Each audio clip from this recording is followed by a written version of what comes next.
நன்றே விளையட்டும், நன்மைகள் பெருகட்டும், நாதன் தாள் காக்கட்டும். அனைவருக்கும் அன்பான வணக்கம். இன்றைக்கு சித்தர்களை பற்றி நாம் சிந்திக்கப் போகிறோம். இந்த உலகத்திலே வெல்ல முடியாத மாபெரும் சக்தி எதுவென்று கேட்டால் இயற்கை. இயற்கையை யாராலும் வெல்ல முடியாது. அத்தகைய இயற்கையையே வென்று வசப்படுத்தியவர்கள் சித்தர்கள். சித்தம் என்றால் அறிவு. இந்த அறிவை தனதாக்கி மிகப்பெரிய சாதனையை புரிந்தவர்கள் சித்தர்கள். இந்த உலகத்திலே மனித இனம் ஏன் உயர்ந்ததாக இருக்கிறது என்றால் அதற்கு காரணம் அறிவு. அறிவுதான் மற்ற மிருகங்களிடமிருந்து மற்ற உயிர்களிடமிருந்து மனிதனை உயர்த்தி காட்டியது. அறிவால் தான் அனைத்தையும் நாம் சாதித்து கொண்டிருக்கிறோம். ஆனால் கற்றது கையளவு, கல்லாதது கடலளவு என்பார்கள். சித்தர்களை பொறுத்தவரையிலே அறியாமை என்பது அவர்களிடத்தில் இல்லை. அனைத்தும் அறிந்த ஞான சொரூபமானவர்கள் சித்தர்கள். சித்தர்களுடைய வரலாற்றை நாம் பார்த்தோமானால் நந்தி, அகத்தியர், மூலர், புன்னாக்கீசர் என்று பாடல் செல்லும். இந்த பாடலை கவனிக்கின்ற போது நமக்கு புரியும். முதல் சித்தராக நந்தியையும், இரண்டாவது அகத்தியரையும், மூன்றாவதாக மூலரையும், மூலர் என்றால் திருமூலர், புன்னாக்கீசர் என்று அப்படியே அந்த வரிசைகள் நீளும். ஆனால் உண்மையிலேயே சித்தர்கள் பரம்பரையில் சித்தர்கள் வரிசையிலே முதல் சித்தராக விளங்குபவர் அகத்தியர். அப்படி என்றால் நந்தி யார் என்ற ஒரு கேள்வி வருகிறது. நந்தி என்ற சொல் மக்களிடத்திலே பல குழப்பத்தை உருவாக்கி வைத்திருக்கிறது. இந்த நந்தி என்பவர் அதிகார நந்தி என்று பலர் நினைத்து கொண்டிருக்கிறார்கள். அதிகார நந்தி என்றால் சிவன் ஆலயத்திலே சிவனுக்கு முன்னாலே இருப்பவர், அவர்தான் அதிகார நந்தி. இன்றைக்கு நந்தி, அகத்தியர், மூலர், புன்னாக்கீசர்னு சொன்ன உடனே அந்த நந்தி என்ற உடனே நாம் அதிகார நந்தியை நினைத்து கொண்டிருக்கிறோம். அவர் அல்ல. நந்தி என்பவர் நந்தீசர். அவருக்கும் இவருக்கும் சம்பந்தமில்லை. இதையெல்லாம் நாம் பின்னால் தெளிவாக பார்க்க போகிறோம். நந்தியை முதலிலே வைத்துவிட்டு அகத்தியரை இரண்டாவது வைத்தார்கள். ஆனால் நந்தி சித்தர் பரம்பரையை சேர்ந்தவர் அல்லர். சித்தர் பரம்பரை தோன்ற காரணமாக இருந்தவர்கள் மூவர். அதிலே முதலானவர் தட்சிணாமூர்த்தி. குரு தட்சிணாமூர்த்தி 6000 ஆண்டுகளுக்கு முன்னால் தோன்றியவர். தட்சிணாமூர்த்தி சனகாதி முனிவர்களுக்கு ஞானத்தை ஊட்டுகிறார். அவர்தான் முதல் குரு. உலகத்தின் முதல் குருவாக, ஞான தீட்சை பெறாத குருவாக உருவானவர் தட்சிணாமூர்த்தி. இந்த தட்சிணாமூர்த்தி சனகாதி முனிவர்களுக்கு ஞானத்தை ஊட்டினார். குருவாக இருந்து உபதேசம் செய்தார். பொதுவாக சித்தர்களை சொல்லுகின்ற போது 18 சித்தர்கள் என்று சொல்லுவார்கள். ஆனால் 18 சித்தர்கள் அல்ல. இந்த உலகத்திலே ஆயிரக்கணக்கான சித்தர்கள் இருக்கிறார்கள். இன்றைக்கும் அவர்கள் நம்ம அனைவருக்கும் அருள்பாலித்து கொண்டிருக்கிறார்கள். இந்த சித்தர் பரம்பரையை 18 சித்தர்கள் என்று குறிப்பிடுவார்கள். உண்மையில் 18 சித்தர்களா என்றால் இல்லை. ஆயிரக்கணக்கான சித்தர்கள் இந்த உலகத்திலே வாழ்ந்து கொண்டிருக்கிறார்கள்.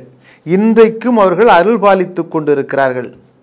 ஆனால் நாம் சொல் வழக்கிலே 18 சித்தர்கள் என்று 18 பேரை குறிப்பிட்டு சொல்லிக்கொண்டே வருகிறோம். ஆனால் காலகாலமாக சித்தர்கள் பிறப்பெடுத்து கொண்டே இருக்கிறார்கள்.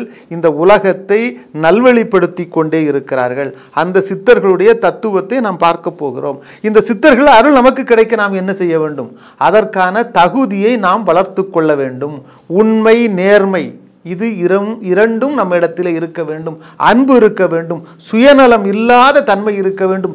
இது எல்லாம் யாரிடத்திலே இருக்கிறதோ அவர்களுக்கே சித்தர்கள் அருளை பெறுகின்ற வாய்ப்பு கிடைக்கும்.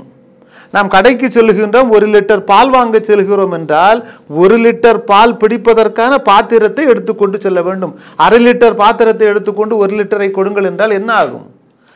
ஊற்ற முடியாது. ஊற்றினால் 1/2 லிட்டர் உள்ளே பிடிக்கும், மீதி எல்லாம் வெளியே போய்விடும்.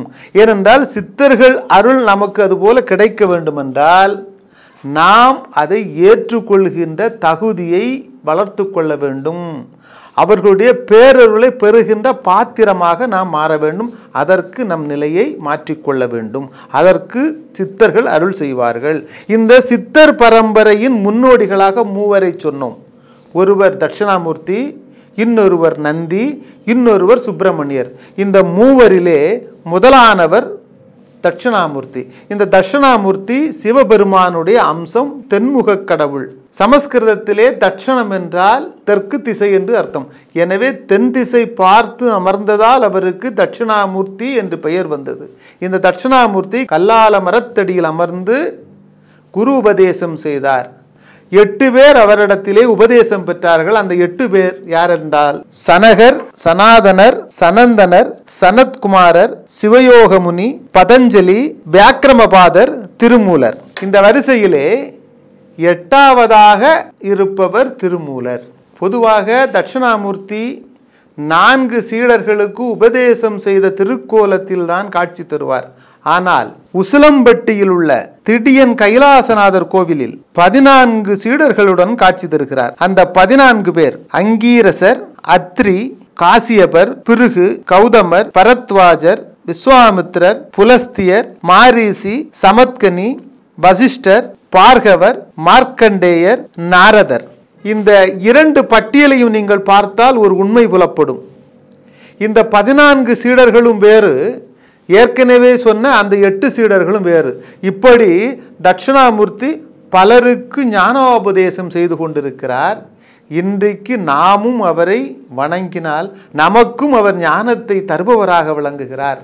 வியாழக்கிழமை தட்சிணாமூர்த்தியை வழிபட்டு நாம் ஞானத்தை பெறுவோம். சித்தர் அருளை பெறுவதற்கு சித்தர்களின் குரு பரம்பரையின் முதலாவதாக விளங்கும் தட்சிணாமூர்த்தியை வழிபடுவோம். இந்த இடத்திலே நாம் ஒரு விஷயத்தை புரிந்து கொள்ள வேண்டும். இன்றைக்கு வியாழ பகவானையும் குரு பகவானையும் தட்சிணாமூர்த்தியும் ஒன்றாக பார்க்கின்ற ஒரு நிலைமை இருக்கிறது. தட்சிணாமூர்த்தி வேறு, குரு பகவான் வேறு. குரு பகவான் நவகிரகங்களிலே உள்ள ஒரு குரு, 9 நவகிரகத்திலே உள்ள ஒருவர். ஆனால் தட்சிணாமூர்த்தி அப்படி அல்ல, சிவபெருமானின் 64 அவதாரங்களில் ஒரு அவதாரம். எனவே இந்த தெளிவோடு குரு தட்சிணாமூர்த்தியை பற்றி சிந்தித்தோம்.